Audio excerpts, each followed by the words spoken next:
Hello, my most amazing artists. Today we get to go back to our foxes that we drew with ink markers last time. You're going to have watercolor paints and a white crayon to create some awesome magic on those foxes today. You'll notice that your watercolors are brand new and organized by warm and cool colors. Please try to keep them that way by washing your brush in between and taking good care of them. Now your white crayon is going to be used to make some texture on the fox. Texture is how something feels. So a fox might be fluffy, furry, maybe soft, and to show that texture, you can do that with lines and your white crayon. Now you're going to have to be an art detective because you can't see the white crayon, which is why I'm showing you with my dry erase board and dry erase marker what I'm doing in my background.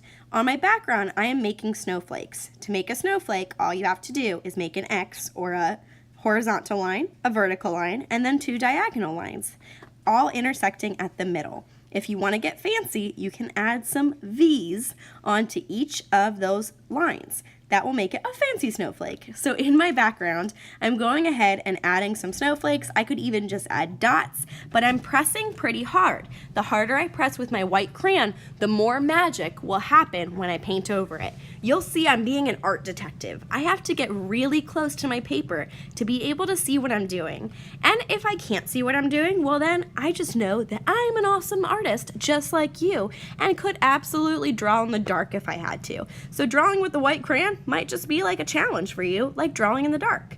Now when you're using your paintbrush today, boys and girls, when I hold my paintbrush, do I hold it here? Do I hold it here? Yes, that's where I hold it. Good job, Miss Q. You got it. Now, watercolor paints need water to make them work. So that means a little trick is you can remember, dip. If it starts to drip, wipe it on the lip. No, not your lip, silly. The lip is the edge of the bowl. Watercolors need water to make them work. You go from the water, then to the color. When you're getting the color on your brush, never ever scoop the paint. If you scoop that paint, you will be wasting paint that the kids could have used all year long. All you need is to dance a little bit. Just do a swirl around that paint and you're good to go. Watercolors require more water than color. The more water you add, the faster your brush will glide across that paper. If I switch my color, I give my paintbrush a good bath in between. I'm going to make mine a red fox, so I'm mixing my red and orange, maybe a little bit of yellow and brown onto my fox. But I never ever mix the colors in the watercolor pan itself. Always mixing on my paper and cleaning my paintbrush in between grabbing those colors from the watercolor tray. If I notice that maybe it's not really working with that magic trick and I'm not really seeing my fur texture that I created, maybe I didn't press hard enough with my crayon. So you're noticing that I'm going back again with my crayon because the first brush stroke I did, it didn't show up. So I went back and added more texture. Let's see if it shows up this time. I think it's showing up a little better now. Now because I'm making a red fox, the kind that you could see all over the world, including in Florida, I'm going to make mine red, orange, maybe a little bit of yellow, and then maybe some brown. I'm going to leave certain areas white because I don't have white paint today. So I'm going to be very careful not to get paint onto my white snow that he's sitting on or the white furry part of the tail or his chest. When I'm using my brush, I always dance like a ballerina on my tippy toes, never ever scooting the brush around on its bottom because nobody wants to go to the booty scooting ballet. When I'm keeping my brush on its tippy toes, I'm making sure I have enough water.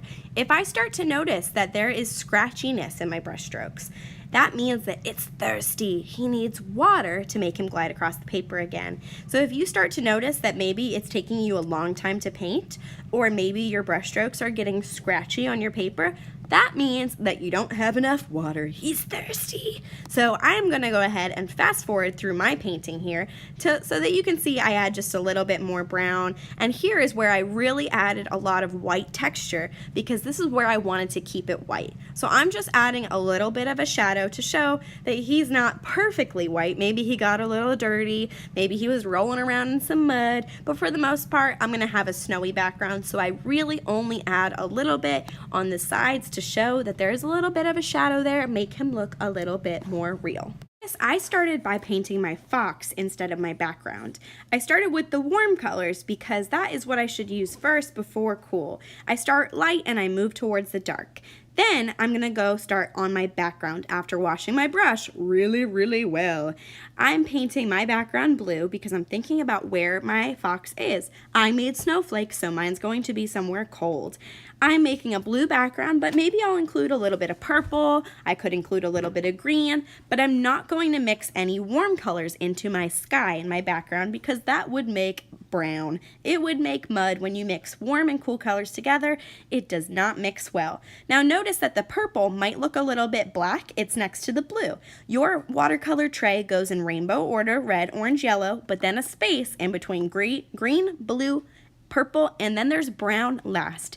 It might look like black, but it is brown. You do not have black on your table today because we already used black for the ink. Then I'm going to wash my brush off really well. I'm going to use some art wipes on my hands, and then I'm going to think about how I'm going to finish today. Artists always finish their work by signing their name. Now you have two options for signing your name. You can either do a magic trick again by signing your name with the white crayon and painting over top of it in the corner.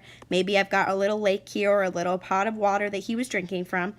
Or you can sign it with Sharpie. That's up to you. Just make sure that it's dry wherever you sign your name. Otherwise, you're going to have to let it dry on the drying rack before you can do that next class. If you try to sign over top of a wet painting, it will rip your paper. That same thing will happen if you use too much water or paint today. I'm going to wipe my table off with a sponge, wipe my hands with an art wipe, and put my painting on the drying rack. Then I am done. All right, artists, have fun today.